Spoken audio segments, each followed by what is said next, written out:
Hey there, listeners. Welcome to another wonderful Leadership is Changing podcast episode. My name is Denis Gianoutsos, and I'm your host of this podcast. Great to have you here with us again. Now, I had the opportunity to interview a gentleman by the name of Ron Macklin, and Ron is the president of Macklin Connection, an organization that helps a lot of teams and so forth in training.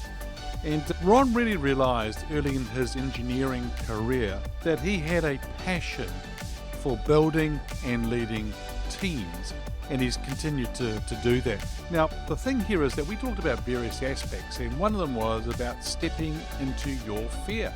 The other one was no one wants to lead and everyone is afraid, and there's actually quite a good discussion around that. And then the other one was a great question. So what does it mean to lead people? Very good question. So had a great conversation with Ron.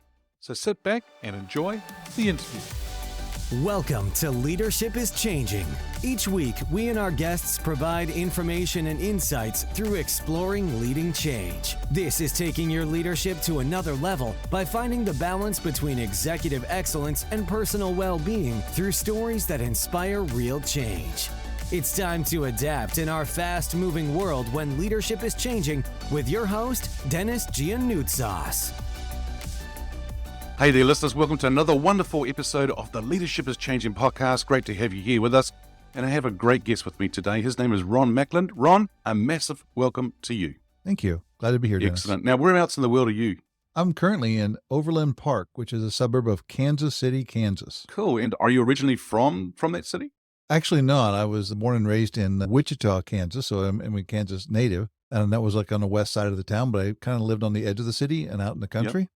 And then I've moved all around the United States and all around Europe throughout my life. And Europe as well. What was your favorite place in Europe? Oh, Italy. You know, you're talking to a guy from Greece, right? So that's all good. Well, Greece is great. No doubt there. Right. I love Greece, but Italy feels like home. Yeah, Italy is very nice. Yeah. And do you actually have origins from Italy? Actually, no. More from France, Germany, and England. Yeah. Wow. That's kind of where my background comes from. Excellent. Hey, I've given the listeners a little bit of an introduction to you, but we'd love to hear more about your background. So tell us more. Well, as you already started with, I grew up in Wichita, Kansas. My first real career was I was a football player for United States as American football, and that's how I paid for my education. So for my first 12-year career was playing football, and I was an offensive lineman, so it's a very physical, very brutal sport. And then in the process of doing that, I became an engineer and realized I didn't really like engineering. I don't like designing and math and all that. What I found was that I love to lead people. I love to be a part of that. And that's what I really loved. As I went into engineering fields and became first like a shift lead, then a project lead, then a region lead, then a country lead, and all the way up through those different ranks, I really fell in love with what does it mean to lead a group of people. In the process of doing so, I married my childhood sweetheart. We have 3 kids, and we're currently living in Overland Park, Kansas. Excellent. And what actually got you into those leadership roles? It started back in the days of football, and it really came down to I really did not like to lose. And the team that I was on was losing. And I had to figure out how I hate to lose. I wasn't alone in that endeavor, but we really didn't know what to do. And I started to step into the leadership roles on the field. I started to lead the team so that we could win games. And it wasn't like I said, gosh, I just really want to be a leader. I was going like, no, I just don't want to lose anymore. And when I moved from being on the sports, like an athlete, a competitive athlete on a team, to the real world, I found that it was the same thing. Nobody wanted to lead. And I was going like, okay, I'll do it. I'll take on that. And as I kept doing it over and over, I kept developing new spaces. And I really fell in love with the idea of enabling somebody to do something greater than they can do on their own. And isn't it? And not doing it for them. And isn't it interesting to see how people don't put their hand up to lead? They want someone else to do it. And I don't know what holds them back. What do you reckon it is, Ron, that holds people back and actually wanting to step up and lead? Well, first, everybody's afraid. I mean, we all have our fears. And when you really want something to go well, right, you're afraid that you will not only, if you take the leadership role, you'll mess it up for yourself, you mess it up for other people. So you go, I'll let somebody else do that. Right. And I've been through and talked and coached with a lot of different powerful people. Everyone I've asked the question to, they always have the same question. If you could find somebody you could follow that would make your life work out, Would you do it? And every one of them says, yes. I go, but you're a full-time leader. I go, yeah, because I can't find that person. Nice. So we're all kind of afraid to step in and lead. And that's normal. That's what it means to be a human, right? Yeah, that fear. But yet there is a skill, there's an art, there's a space for that, for being a leader that we all crave. Mm. And Ron, I think you've got a book out there. Is it Everyone is Afraid? That's correct. Yeah. Everyone is afraid. Yeah. And what sort of brought you to write that book? Was that exactly what you just shared, or was there something else that sort of drove you to write that book? So the way I coach and the way I lead, and I've led teams to world records and doubling profitability, and people go like, I know how to work with you, but I don't know how to tell anybody else about this story. Like, I don't have the words to share it with somebody else. Could you write a book? And that kept coming around for about 4 or 5 years of people kept asking for something. And I mean, let's go back to my college, right? I became an engineer because I hated English. I hated to write. I didn't like to write. And the thought of writing a book just kind of freaked me out. And finally, I resolved, I said, I need to step into my fears and go create a book. And so I wrote the book, Everyone is Afraid, which really gives people an ability to notice that being afraid is normal. And we're all doing it. And the only way to deal with it is to talk about your fears.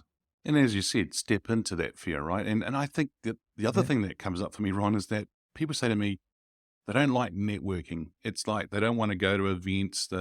It's almost like they're afraid to do that as well. And I go, well, I think actually what you find is that everyone's afraid in that networking. They're all sort of thinking about things. But, if someone's got to start and someone's got to say hi and just get the conversation going. So, yeah, really good points you're making there. And I'm really glad you wrote that book. That sounds like an awesome title, but a title that everyone can relate to. Thanks. One of the noticings is most people go to a networking event and because they go in with their shields up to protect themselves and everybody else does the same. They walk out of there going like, ooh, I didn't like that at all. It was like everybody was fake. But yes, you were fake too. Like everybody was fake. You had your shields up protecting yourself instead of going in and talking about real stuff, talking about your fears. You had to look good. Yeah. And that's not a very powerful way to build a connection with somebody and become part of the network. Yeah, absolutely. Absolutely, yeah. And now I see in your background as well that, you've actually been at an organization like Siemens and you've led a support division with over 350 employees and so forth. And now today you are heading up an organization called Macklin Connection. Is that correct? That's correct. Yeah. Yes. And tell us more about Macklin Connection. What do you do there? We have 2 main offers. They're all to do with helping create a business culture. And that is to enable the business to create its own culture of its choosing, not what it drifted into or what was left behind from somebody else. And so we do that 2 ways. One, we have a coaching group that coaches individuals inside of a business. And we also have a course. Actually, we have like 4 courses that we can put the different levels of people inside the organization. So you have the executives, you have the middle group, and then you have the beginner group, or not only the workers, but that's like the professionals, right? And we have courses for each one of those to enables everybody in the group to really put down their shield and to talk to the person and to really build trust. And then you can be creative. And that's what we've been doing. And that's how our offer works. Okay, cool. So you're offering different coaching at different levels within the organization. Very good. And the other thing that I was going to ask you was, you and I have talked about you getting into leadership and so forth. The culture piece that you just talked about, there's something I want to sort of dive a little bit deeper on. The culture side, as you said, I think a lot of organizations don't address or don't take the culture topic and work on it heads on. What they tend to do is they tend to sort of let it happen. And I go, even if you step back and wait or do nothing, the culture is going to happen either way. So do you want the culture that you want or you don't? What are your thoughts on that? I agree with you 100% on that. You put a group of people together, any group of people together, within a few days, you're going to start to see a culture emerge. The question for leaders is very simple. Do you want the group to shape it or do you want it to drift? Because the drifting of that culture will take it someplace that probably is not going to get you the best production, the best creativity, that people will not feel as connected to the company. You won't get the loyalty, and you won't have a good life, because drifting means anybody and everybody can take it anywhere they want to go.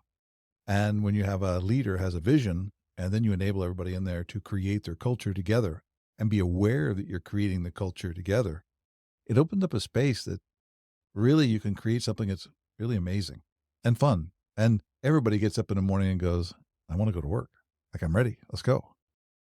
And that's the word that pops into my head when you were saying all that was just, it's powerful. It's whereby the momentum happens, people are onto that ship, that train, that bus.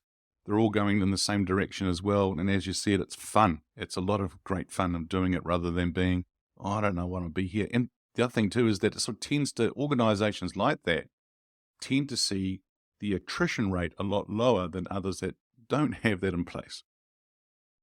We've actually got some data on that. Like some of the people, the customers we've worked with, right, they were at around 65% retention before we got there. And as we went through the programs for different levels, and we didn't even cover everybody inside the company, the culture was shifting to where they went from 65 to 95% reduction or 95% retention in a matter of about 4 months. And this was in a restaurant business in the middle of COVID, where people were leaving restaurants like crazy. Nobody left. Because when they got to work, they felt they were respected. They felt the dignity from their bosses. They felt openness, right? And they really loved to talk to each other.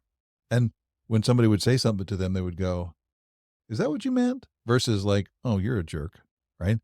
And so the openness and communication and the freedom to create was powerful. And it sounds like they were trying to seek to understand each other rather than sort of like, yeah, as you said, what a jerk, what are you saying type thing. So that's a really good way of doing it. So going from 65 retention to 95 retention is massive. That's huge. In 4 months, that's really good.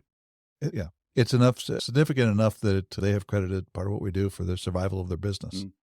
Now, Ron, with your leadership experience and so forth in business over the years, you would have come across a whole lot of different leaders, whether you've met them or not, books, speaking, or meeting them in person. This person could be alive or from history. Who's your favorite leader and why? My favorite is Abraham Lincoln. I've been studying him since I was a kid. And what I really loved about him was the challenges that he was sitting in. Right? There was a space where there was a young country that was basically choosing one or two paths, one of the other two paths, or to separate into two countries. And like he started out as a farm boy, right? And self-taught law school and went on into that. But his ability to listen to his own stories and then be with the other person and really create a new world for them was just amazing. And I really appreciate everything that he went through, but also what he created. And like every great leader, they got their problems and they got their situations and all the stuff that they've done in the past. But what he created, in many ways, saved this nation, our United States. Yeah. And imagine what it could have been. I mean, it could have gone, as you said, different ways, right? But yeah, really interesting. Dramatically different. Dramatically, yeah. Now, Ron, if you were to sit on a park bench with Abraham Lincoln and having a coffee together, would there be one question that Ron would like to ask Abraham Lincoln? Yeah. What advice would you give for people in their fears? Because he lost way more elections than he won. He was a depressed individual for a majority of his life. And I'd like to know, like, how did he keep talking to that fear that's inside of him to keep going? That inner voice, that inner critic, really cool. That would be great. You know what? I don't know about you, but I would love to know the answer to that, to hear him what he would. So would I. Really good. Hey, look, the show here is called Leadership is Changing. When I say that title or that statement, what does that mean to you? It shows that, I would say 200 years ago, leadership was telling people what to do. Like, you do this and you do this and you do this.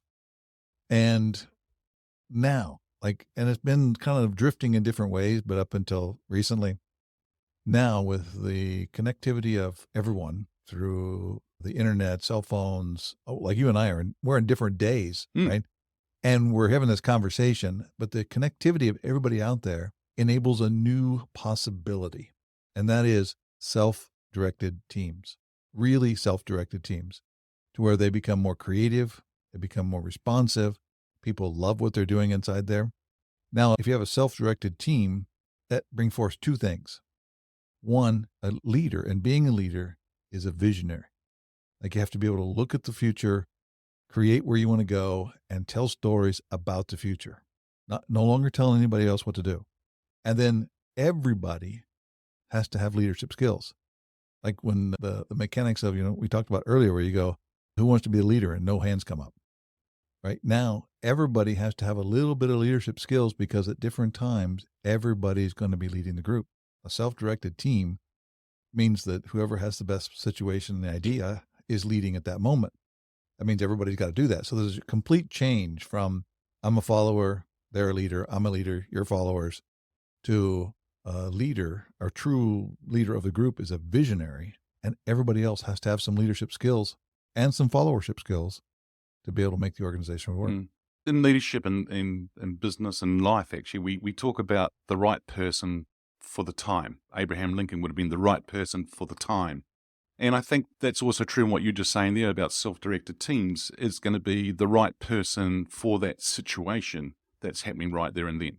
And as you said, everyone has to have those leadership skills to be able to lead everyone else or that situation or whatever's going on. Yes. You know what? You and I are living in a world whereby it just seems to be getting faster and faster all the time. If we think about technology and, with AI coming on board, and, just a few years ago, we were going on about this fantastic thing out there called the cloud. And now we're out there talking about AI, and there's always something else new coming on. We also find that in business and relationships and data, everything in social perspective. So a leader, how do they cope? Well, how do they set themselves up for success in that fast-paced, ever-changing world? The fundamental that I hold for leaders in this fast-paced changing world, reality is the fear that's inside of each one of us, our own insecurities, that's never going to change. We're going to be that. Even with AI, and you're no longer a graphic designer, you're an AI whisperer for graphic design. All these things that'll speed up things, and there'll be more that comes around that speeds up even faster. But it's the internal fear that we are going to be working on, that leaders are going to be working on, and each person's going to be working on. And that's the part that is going to be really powerful, is when we cannot, because we'll never get rid of the fear, but fear doesn't have us. Fear doesn't control us. And that's what's coming after this, is where people can actually work, not fear-free, but with fear, and keep working. Yep, I like that. To work with fear. Nice. Very good.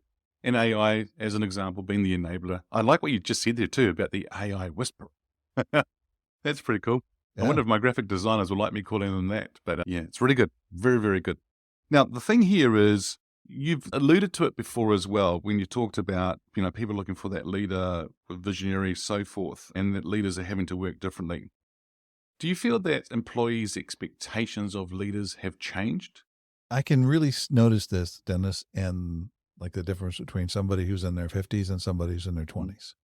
In the 50s, they're really looking for more direction and leadership in that space. And the ones who are in their 20s, they're looking to make a difference with their own inputs, right? And that's the space that is really changing for the folks that are out there, is they really want to contribute. Where before it was, my read on it was, as long as I could make enough money to live my life, and I could take care of retirement and get health care and do all this stuff, I'm good. Now it's a matter of, well, where can I add to this? Where can I make a difference? Where will my contribution be noted and be there? And so there's a shift in the world, and it's coming faster, that people want to have a contribution. They have the ability to contribute. What are they tending to do? First, I call it retire in place or resign in place. Like they just stop working, right, wherever they are, but they're still there, right? Because what they're doing is they're spending their time and energy to go find what's next.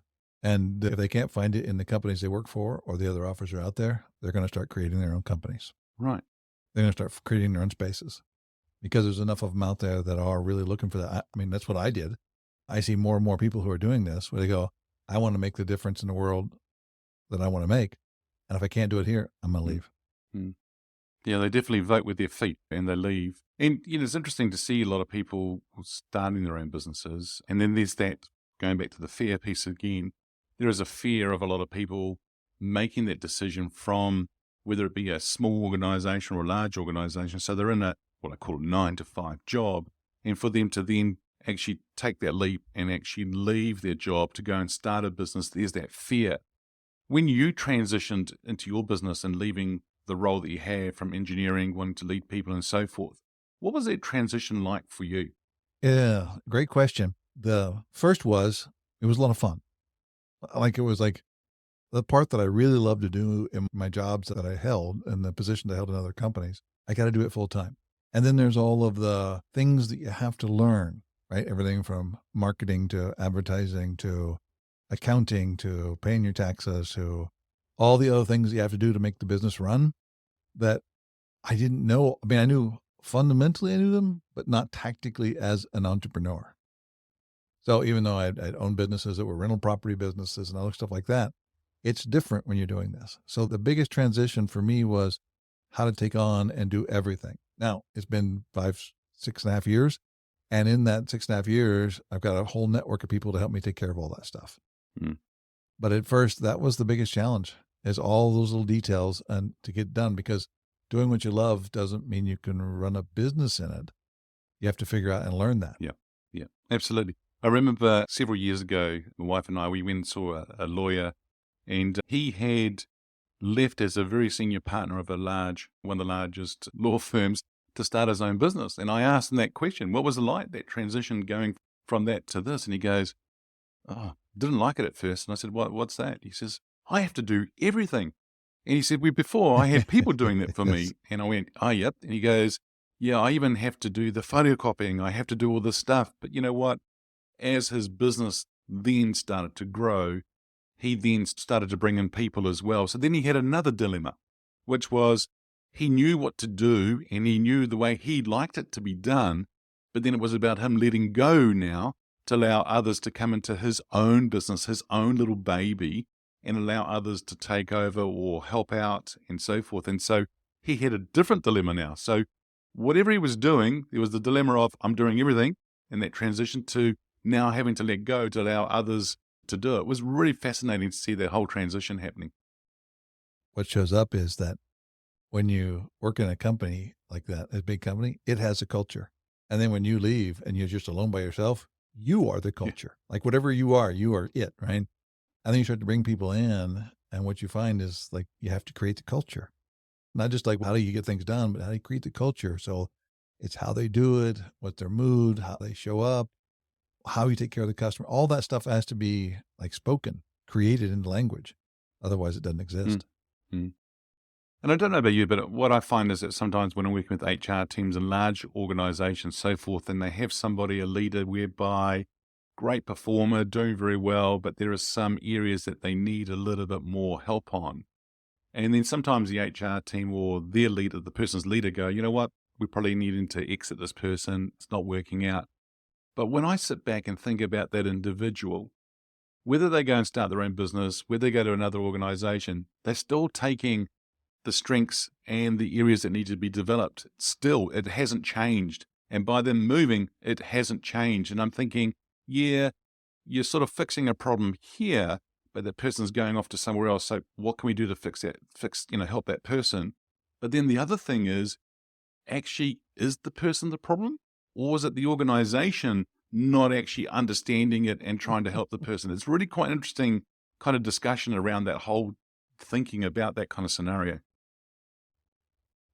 For me, it comes down to the individual person culture, like their philosophy. And if you have a person who like wants to learn and can go forward, even if they don't have like they're missing something, they're missing some bit of knowledge or story about how to get something done or how to deal with people or something in that space, then if they're open and they can learn, we call that a mind of self, like they're insufficient, so they're going to learn, then like, that's somebody you can work with. Even though they may bump against you and fight and all that kind of stuff because it's uncomfortable, but are they curious? Do they want to learn? Have you ever seen them learn? But if they don't want to be there and they don't want to learn, then it's time to let them go. Yeah, absolutely. And I think sometimes leaders, they don't make the decision to let the person go.